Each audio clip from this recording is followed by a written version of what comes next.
தூத்துக்குடியில் அப்பாவி பெண்ணுக்கு ஏடிஎம் மையத்தில் பணம் எடுத்து கொடுப்பது போன்று டெபிட் கார்டை மாற்றி கொடுக்கும் ஃபார்முலா மோசடி அரங்கேறியுள்ளது. ஆயிரக்கணக்கில் இழந்த பெண் பணம் போன இடம் தெரியாமல் பரிதவித்துள்ளார். மோசடி நபர் போலீஸ் வலையில் சிக்கினாரா?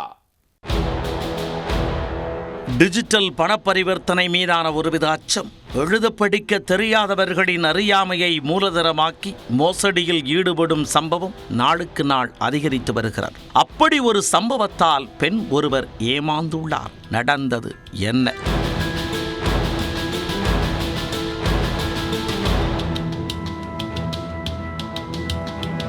தூத்துக்குடி மாவட்டம் ஸ்ரீவைகுண்டம் அருகே வல்லக்குளம் அரியநாயகபுரத்தைச் சேர்ந்த கழுக்கன் என்பவரது மனைவி லதா.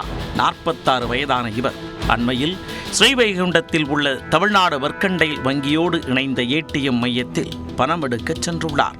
ஏடிஎம்மில் பணம் எடுக்க தெரியாததால் உதவிக்கு யாராவது வரமாட்டார்களா என லதா காத்திருந்தார். அப்போது அங்கு வந்த நபரிடம் ஏடிஎம் கார்டை கொடுத்து 5000 ரூபாய் பணத்தை எடுத்து தரச் சொல்லி பின் நம்பரையும் கூறியுள்ளார். பணத்தை எடுத்து கொடுத்த அந்த மர்ம நபர் ஏடிஎம் கார்டை லதாவிடம் ஒப்படைக்கும் பொழுது தான் ஏற்கனவே வைத்திருந்த மற்றொரு போலி ஏடிஎம் கார்டை கொடுத்துள்ளார். அந்த பெண்ணும் பணம் எடுத்த திருப்தியில் ஏடிஎம் கார்டை சரிபார்க்காமல் வாங்கிக் கொண்டு அங்கிருந்து புறப்பட்டு சென்றார். தான் எதிர்பார்த்து காத்திருந்த சம்பவத்தை கனகச்சிதமாக செய்து முடித்த மோசடி நபரும் அங்கிருந்து அடையை கட்டினார்.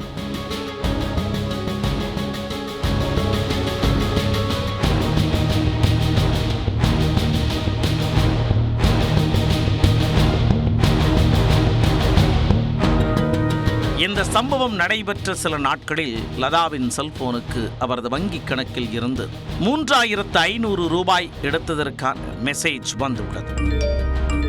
இதனால் அதிர்ச்சியடைந்த அவர் ஏடிஎம் கார்டு தனது கையில் இருக்கும்போது பணம் எப்படி எடுக்க முடியும் என்ற சந்தேகம் எழுந்துள்ளது.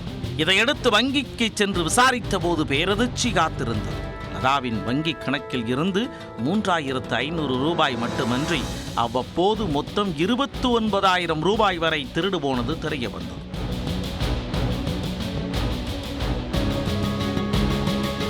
இதையடுத்து ஏடிஎம் கார்டை மாற்றி பணம் திருடப்பட்டது குறித்து ஸ்ரீவைகுண்டம் காவல் நிலையத்தில் லதா புகார் அளித்துள்ளார். அதன் அடிப்படையில் சிசிடிவி கேமரா பதிவுகளை ஆய்வு செய்து ஏடிஎம் மோசடி நபரை பிடிக்க போலீசார் தீவிர தேடுதல் வேட்டையில் இறங்கியுள்ளனர்.